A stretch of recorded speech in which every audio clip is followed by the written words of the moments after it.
আম্মা, আম্মা, আম্মা,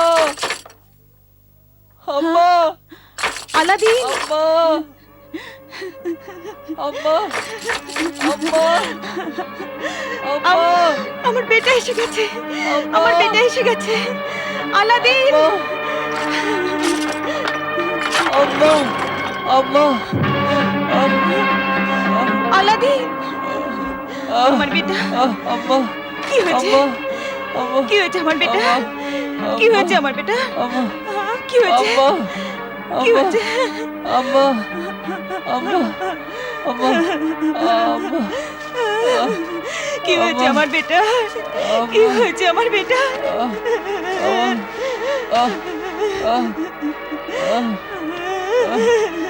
আম্মা,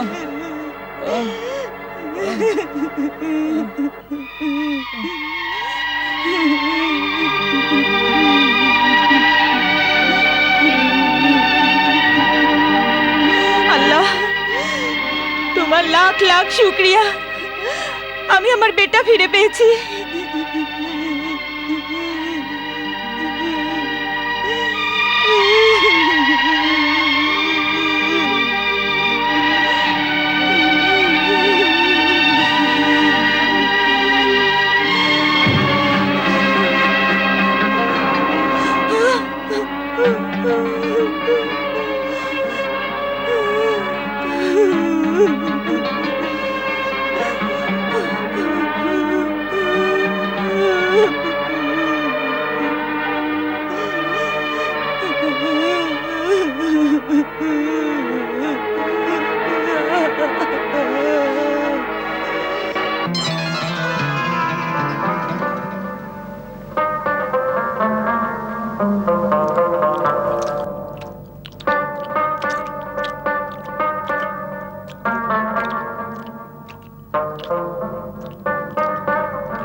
খুদা যেন ওই শয়তান মহাপাপী অভিশপ্ত জাদুকরকে নাস্তানাবুদ করেন, ওকে যেন নরকের আগুনে জ্বালান।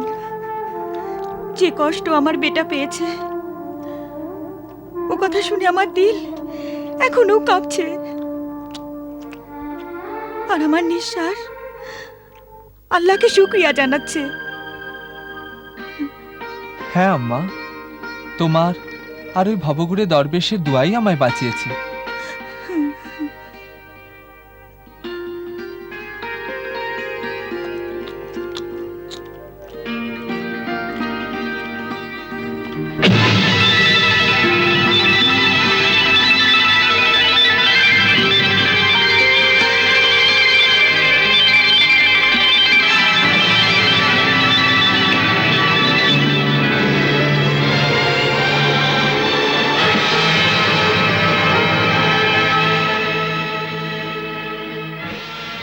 একটা কথা বুঝতে পারছি না বেটা, হুম? ও বারবার তোর কাছে এই প্রদীপটা কেন চাইছিল? ও পুরনো দিনের স্মৃতিচিহ্ন মনে করে এই প্রদীপটা নিজের বাড়ি নিয়ে যেতে চাইছিল, আর আমি এটা আমার দুর্ভোগের স্মৃতিচিহ্ন হিসেবে সঙ্গে এনেছি। আর আমায় বারবার এসব জিজ্ঞেস করো না আম্মা, এসব আবার আমায় আমার মৃত্যুর কথা মনে করিয়ে দেয়।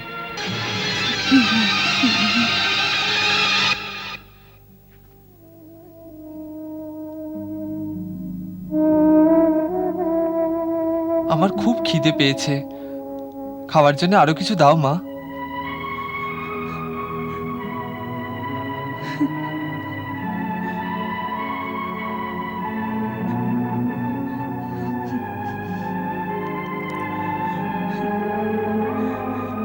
আর তো কিছু নেই বেটা। ঠিক আছে, আমি ও বাড়ি কাজ করবার জন্য যাচ্ছি, আসার সময় কিছু নিয়ে আসবো। হ্যাঁ, হুম।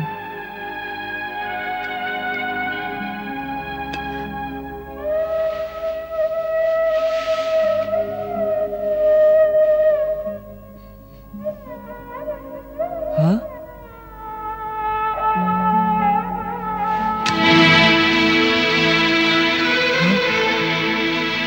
দাঁড়াও আম্মা।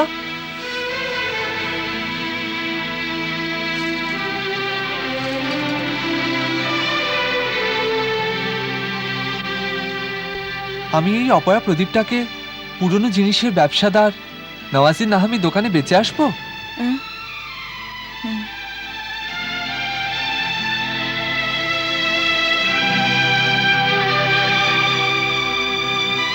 এই বেকার জিনিসটাকে কে কিনবে?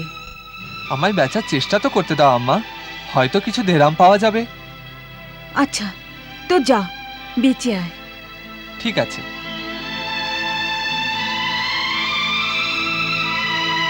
আরে শোন বেটা, বেটা, আরে বেটা, হ্যাঁ,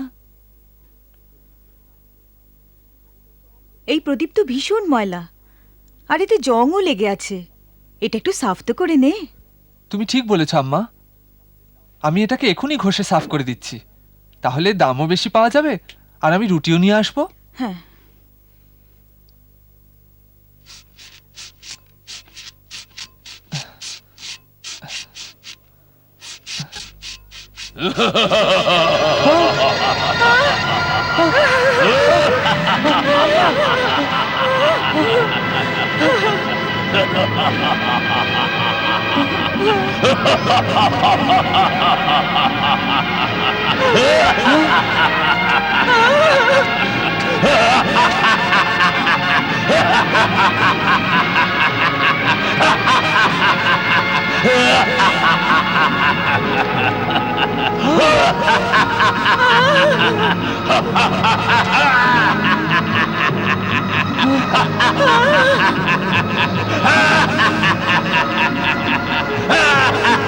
ইয়া আল্লাহ, রক্ষা করো।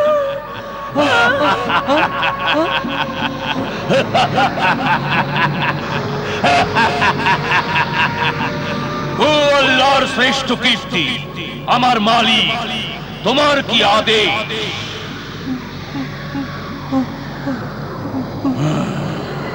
আমি বাঁচতে চাই, কিন্তু দেখছি মৃত্যু আমার পিছু ছাড়েনি। ওই মৃত্যুর গুহা থেকে আমার প্রাণ তো বেঁচে গেছে, কিন্তু এখন মনে হচ্ছে আমার প্রাণ আর বাঁচবে না। তুই আমায় মেরে ফেলবি। ওখানে তো মরবার জন্য আমি একলাই ছিলাম, কিন্তু এখানে তো আমার সাথে আমার মাও বাঁচবে না। আমি ওই অপয়া প্রদীপটাকে ওখান থেকে উঠি কেন নিয়ে এসেছি, কেন নিয়ে এসেছি? এই প্রদীপ অপয়া নয়, এটা তোমার সৌভাগ্যের প্রদীপ আমার মালিক। কিন্তু কিন্তু তুই কে? আমি জিন্দের শাহেনশাহ কিয়ামত জি। গোলামের মতো তোমার ভাই ফরমাসের জন্য আমি হাজির, আর আমি সেই লোকে গোলাম হই যার হাতে প্রদীপ থাকে। হুকুম দাও আমার মালিক, আমি তোমার গোলাম যে, তাই গোলামকে মালিকের ভয় পাওয়া উচিত নয়। তুই এত বড় শক্তিশালী জিন, তুই আমার মতো কমজোর মানুষের গোলাম কি করে হতে পারিস? যার কাছেই এ প্রদীপ থাকে আমি ওরই গোলাম হই, ওরই হুকুম মেনে থাকি।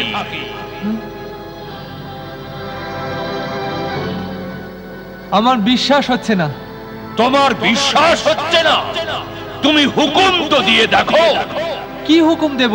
যে কোনো হুকুম দাও, যা তোমার মন চায় হুকুম দাও, কোন জিনিসের হুকুম দাও, সব হাজির করে দেবো চোখের পলকে।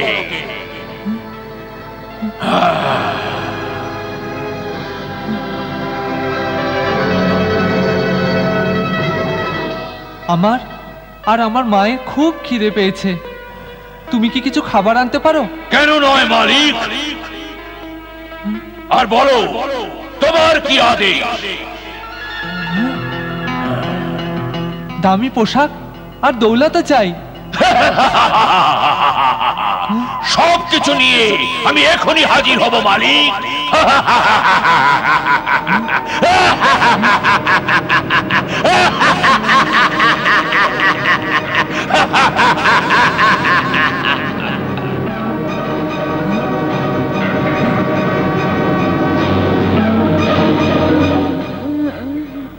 আম্মা,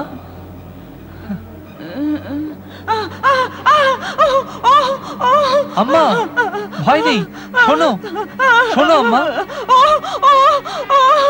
ওই যে কায়ামাত জিন, ও এই পুরনো প্রদীপের হুকুমধারী জিন। এখন বুঝতে পারছি ওই জাদুকর এই প্রদীপটা বারবার কেন চাইছিল।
আকা, আমি সব কিছু নিয়ে হাজির, এসো।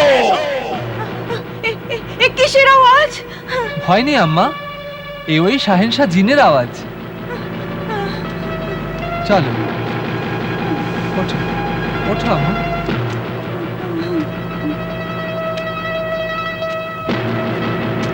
ভয় নেই, এসো এসো আমার সঙ্গে।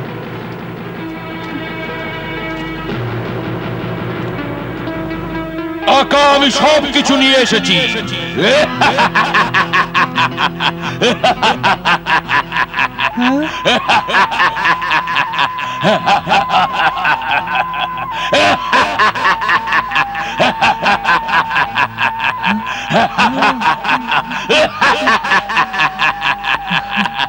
তোমার হুকুম অনুসারে লোভনীয় খাবার, দামি পোশাক আর আসরকে নিয়ে এসেছি।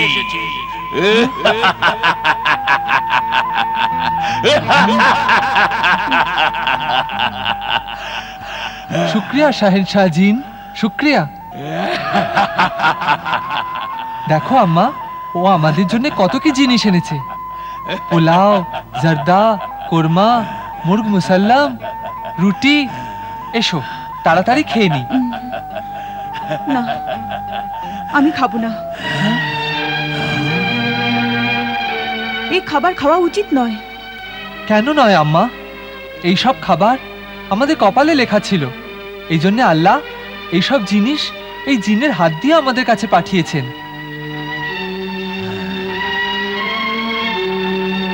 খাও, তা না হলে আল্লাহ নারাজ হবেন।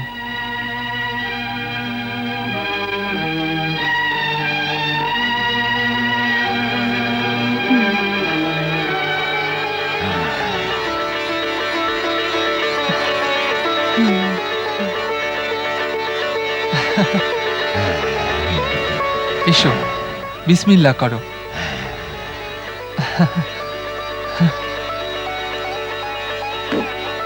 বিসমিল্লাহির রহমানির রহিম। বিসমিল্লাহির রহমানির রহিম। নাও।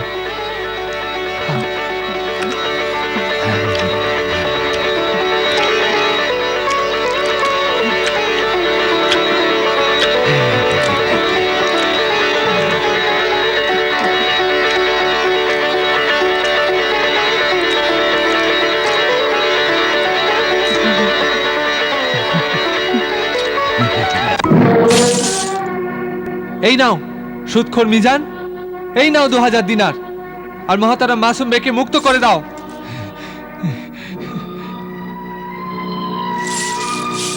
দুই 2000 দিনার?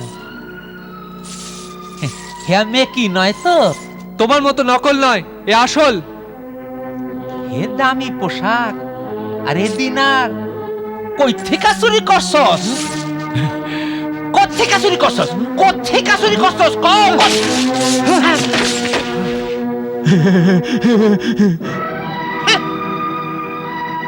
আরে মিজান, এ আর আলাদিন মজুর নয়, হুজুর আলাদিন বলো। হুজুর আমির আলাদিন, আমির। আর কি কমু নূর দালাল? কি কমু, হ্যাঁ কোনো গুপ্ত ভণ্ডর পাইলো নাকি? হ্যাঁ, নিঃসন্তান চাচার অশেষ দৌলত পেয়ে গেছে। হ্যাঁ, এনার চাচা তো নিজের তামাম জমিদারি আর অফুরন্ত দৌলতও দিয়ে গেছে আলাদিনকে। আচ্ছা, হ্যাঁ, খুদার অসীম দয়ায় সেই চাচার মারফতে এই দৌলত আমি পেয়েছি।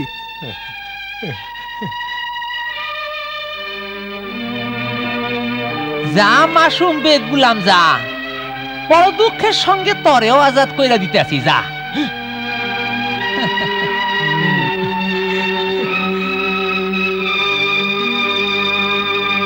বেটা আলাদিন, তুমি আপন বাপের কর্তব্য পূর্ণ করেছো। আল্লাহ তোমায় যেন সুখী রাখে, সুখী রাখে, সুখী রাখে।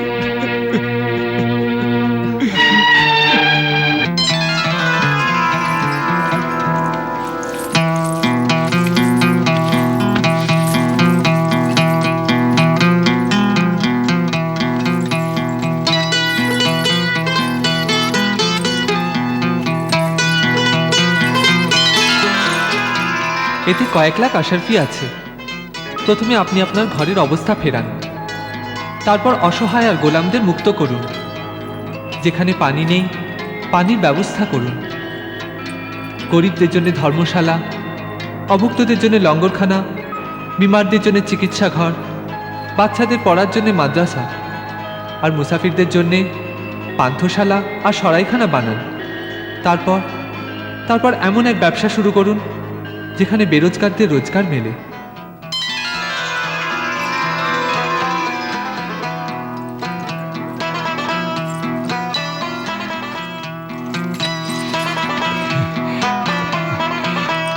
আমার সোনারা, ও আল্লাহ, তোমার এই সৎ বান্দা আলাদিনকে দুনিয়ার সব দৌলত দিয়ে আরো ভরিয়ে দাও। এমন সুন্দর জীবন সঙ্গিনী বিবি দাও যে খুব সুশ্রী আর সুস্বভাবের, যাতে তার ঘর আনন্দে ভরে যায়।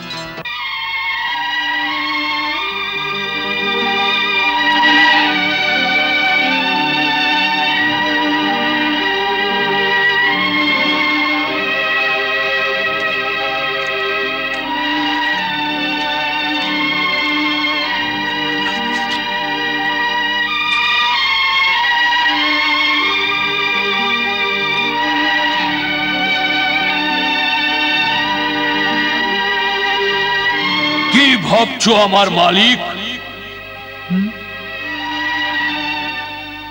আজ থেকে তুমি আমায় মালিক বলবে না। কেন মালিক? ফের মালিক?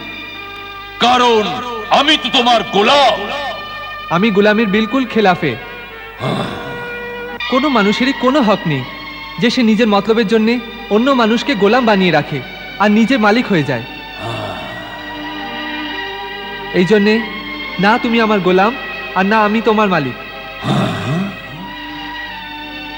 তাহলে আমাদের সম্পর্ক? দোস্ত। দোস্ত? রফিক, আমরা দুজন অভিন্ন হৃদয়। অভিন্ন হৃদয়? এ কথা খুব পছন্দ হয়েছে। ও আমার মনুষ্যত্ব প্রিয় দোস্ত, আমি দেখছি তুমি আল্লাহর আচ্ছা বান্দা, গরিবের দরদি, অসহায় সহায় তুমি। আমি তোমার ওপর খুব খুশি। আমার মনের ইচ্ছে যে তোমার মতো সৎ মানুষের ঘর আনন্দে ভরে দিই। তুমি বলো তো, পরিস্থান থেকে কোনো সুন্দরী চন্দ্রমুখী পরী নিয়ে আসি আর তোমার শাদী করিয়ে দিই। না, হ্যাঁ? আমার শাদী কখনো হবে না। কেন হবে না বলো আমার দোস্ত। হ্যাঁ? তুমি চুপ করে আছো কেন? নিশ্চয়ই কোনো ব্যাপার আছে। আমার থেকে তুমি লুকোচ্ছ।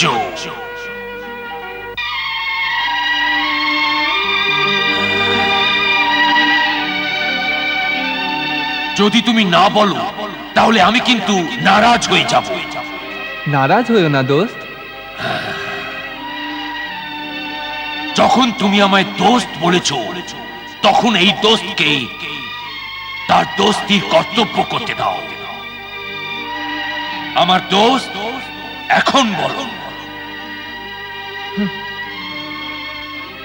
ও কথা বলেই বা কি লাভ, যা কোনোদিনই সম্ভব নয়।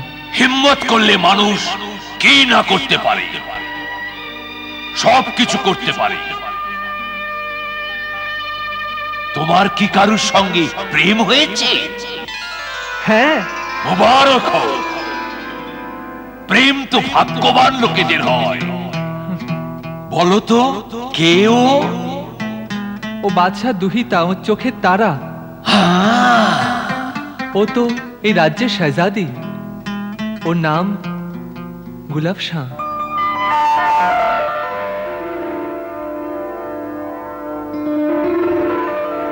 গুলাব শাহ মানে ফুলের মতো চেহারা যা,